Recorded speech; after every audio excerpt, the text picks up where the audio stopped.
BJP के सांसद सुभाष बराला ने जनता टीवी से खास बातचीत के दौरान बराला ने हुड्डा पर पलटवार कर दिया और उन्होंने क्या कुछ कहा है, एक बार सुनिए जरा। हमारे साथ में बीजेपी सांसद सुभाष बराला जी बात करने के लिए मौजूद हैं। सर, हरियाणा के पूर्व मुख्यमंत्री भूपेंद्र सिंह हुड्डा का बयान आया है कि बीजेपी और कांग्रेस का सीधा मुकाबला होता है तो कांग्रेस जो है जीतेगी और ये जो अन्य पार्टियां जो हरियाणा में हैं वो जो है कहीं ना कहीं खेल खराब करने का काम करती हैं।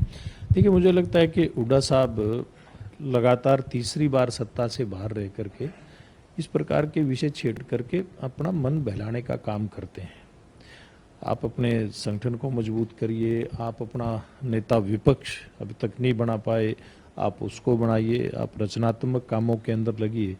ये कौन खड़ा होगा, सीधा मुकाबला होगा, तिकोना होगा, इसका विषय नहीं है। विषय होता है आपकी भूमिका क्या है। सत्ता पक्ष के नाते आपकी क्या भूमिका है, विपक्ष में आपकी क्या भूमिका है। सत्ता पक्ष में है तो आज के दिन जनता ये देखती है कि सत्ता में रह करके ये लोग किस प्रकार की सेवा करते हैं, जन कल्याण के काम करते हैं कि नहीं करते हैं, लोगों के काम आते हैं कि नहीं आते हैं, डेवलपमेंट के काम हो रहे हैं कि नहीं हो रहे हैं, प्रदेश को आगे लेकर के जाने का कोई इनका अभियान है कि नहीं है।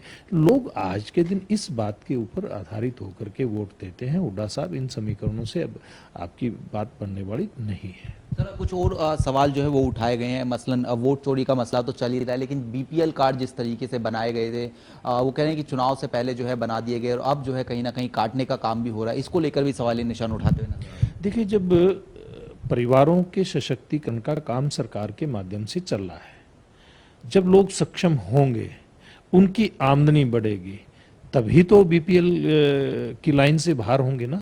ऐसे कहीं कोई गलत तरीके से किसी को बीपीएल की कैटेगरी से बाहर किया नहीं गया है। केवल वही लोग आए हैं जो परिवार सक्षम हुए। तो इसका मतलब तो हुड्डा साहब ये चाहते नहीं कि हरियाणा का कोई परिवार सक्षम हो, कोई आर्थिक रूप से मजबूत हो, कोई ताकतवर बने।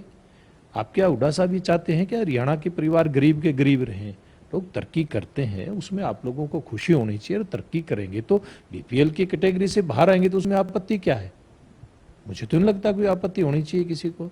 बाढ़ के बाद सर जिस प्रकार की स्थिति बनी हुई नजर आई, मुआवजे का ऐलान भी हालांकि हरियाणा सरकार की तरफ से किया गया, लेकिन उसके बावजूद विपक्ष जो कह रहा है कि कम मुआवजा जो है कहीं ना कहीं दिया गया। देखिए, विपक्ष को चिंता करने की मुझे लगता है कि जरूरत नहीं है, क्योंकि उनके रहते जब वो सरकारों के अंदर थे तब क्या दिया जाता था? 2-2, 2.5-2.5, 4-4 रुपए के चेक लोगों को दिए जाते थे, भद्दा मजाक किया जाता था लोगों के साथ। ऐसा आज के दिन नहीं है। हमारे मुख्यमंत्री नायब सिंह जी ने अभी जो नुकसान का जो एक पोर्टल बना है उसके ऊपर सबका रजिस्ट्रेशन करवाया है और रजिस्ट्रेशन करवा के उसकी वेरिफिकेशन करवा करके और सब लोगों को उचित मुआवजा देने का काम हमारी सरकार करने वाली नहीं है। आप लोगों के समय में जो भद्दा मजाक होता था वैसा हमारी सरकार नहीं करने वाली है।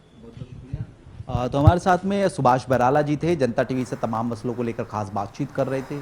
कैमरामैन मोहित के साथ स्पर्श शर्मा, जनता टीवी, दिल्ली।